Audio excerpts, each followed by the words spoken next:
Hello guys, good morning. Welcome to my channel. This is a Fitnex Mohan. ఈరోజు అయితే content వచ్చేసి మన early morning breakfast ఏదైతే prepare చేసుకుంటున్నాం అంటే ఓట్స్ మిల్ ఎలా ప్రిపేర్ చేసుకోవాలి, ఎంత క్వాంటిటీతో ప్రిపేర్ చేసుకోవాలనే దాని గురించి నేను వీడియో చేయటం జరుగుతుంది. అందరూ కూడా చూసి నా ఛానల్ ఎవరైతే సబ్స్క్రైబ్ చేసుకోవాలని సబ్స్క్రైబ్ చేసుకోవాల్సిందిగా ప్రేమతో కోరుచున్నాం. అయితే ఇంకే మనం వీడియోలోకి వెళ్ళిపోతాం. ఈ టైప్ ఆఫ్ వేమింగ్ తీసుకొని ఆన్ చేసుకొని దీని మీద ఒక గిన్నె ఒకటి పెట్టుకొని ఈ గిన్నెలో మనం ఏం చేయాలంటే పాలు 200 ml మిల్క్ అయితే దీంట్లో తీసుకోవటం జరుగుతుంది.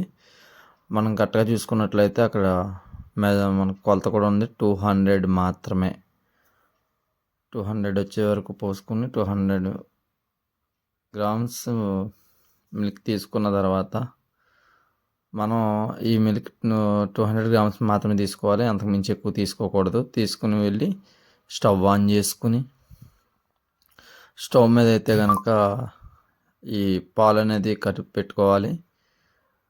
200 ml పాలు తీసుకుని స్టవ్ ఆన్ చేసుకుని పెట్టుకుని హీట్ చేసిన తర్వాత నేనైతే లయన్ ఓట్స్, ఆస్ట్రేలియన్ ఓట్స్ అనేది తీసుకుంటున్నాను. ఈ ఓట్స్ కూడా మనం మెజర్మెంట్స్ ప్రకారం, కొలత ప్రకారం తీసుకోవాలి. ఓన్లీ ఇది ఎంత తీసుకోవాలంటే ఒక 20 గ్రామ్స్ మాత్రమే, ఒక 20 గ్రామ్స్ మాత్రమే తీసుకోవాలి. 20 గ్రామ్స్ తీసుకొని కరెక్ట్గా చూసుకోవాలి. మనం 20 గ్రామ్స్ వస్తున్నాయో లేదో అనేది చూసుకుని ఈ 20 గ్రామ్స్ అయితే ఆ మిల్క్లో అయితే కలుపుకోవాలి, యాడ్ చేసుకోవాలి. వేసుకున్న తర్వాత మనం ఈ టైప్ ఆఫ్ మిక్సింగ్ అయితే చేయాలి. స్పూన్ తీసుకొని మంచిగా ఆ పాల్లో అవి ఓట్స్ మిక్స్ అయ్యేటట్టు మనం మిక్స్ చేసుకున్న తర్వాత ఇందులో వచ్చి మనం స్వీట్ అయితే వేయకూడదు, హనీ అయితే తీసుకోవాలి. సఫోలా హనీ అని ఇదైతే ఈ టైప్ ఆఫ్ తీసుకున్నాను. ఇది వచ్చి మనం ఒక స్పూన్ అయితే తీసుకోవటం జరిగింది. ఒక టీ స్పూన్ అయితే సరిపోతుంది. ఒక స్పూన్ మాత్రమే తీసుకోవాలి, ఎక్కువ తీసుకోకూడదు. షుగర్ కంటెంట్ అనేది ఎక్కువైపోతుంది. ఓకే, ఒక టీ స్పూన్ అయితే తీసుకుని అలా మంచిగా మిక్స్ కొట్టుకున్న తర్వాత మనకి ఇంకా మంచి టేస్ట్ కావాలనుకుంటే కనుక నేను చాకో పౌడర్ అయితే తీసుకోవటం జరిగింది. క్యాడ్బరీ చాకో పౌడర్ అయితే నేను తీసుకోవటం జరిగింది. ఇది కూడా ఒక స్పూన్ తీసుకొని, ఒక స్పూన్ అయితే సరిపోతుంది. స్పూన్ తీసుకుని ఇలా మిక్సింగ్ చేసుకోవాలి.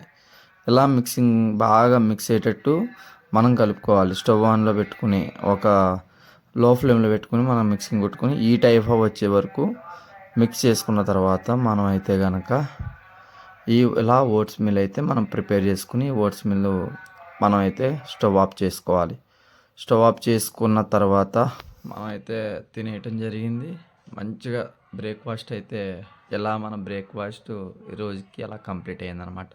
సో ఇదండి మన ఓట్స్ మిల్ అయితే ఎలా ప్రిపేర్ చేసుకుని ఎలా కొలతలతో మెజర్మెంట్స్తో కరెక్ట్గా చేసుకోవాలి. మనం ఓన్లీ కటింగ్ సిరీస్లో ఉన్నాం కాబట్టి ఈ టైప్ ఆఫ్లో మనం తీసుకోవడం జరిగింది. ఎవరికైనా సరే వీడియో నచ్చినట్లయితే మన ఛానల్ సబ్స్క్రైబ్ చేసుకుని ఇంకా మరిన్ని వీడియోస్ కోసం మీరు నన్ను ఫాలో కొట్టండి.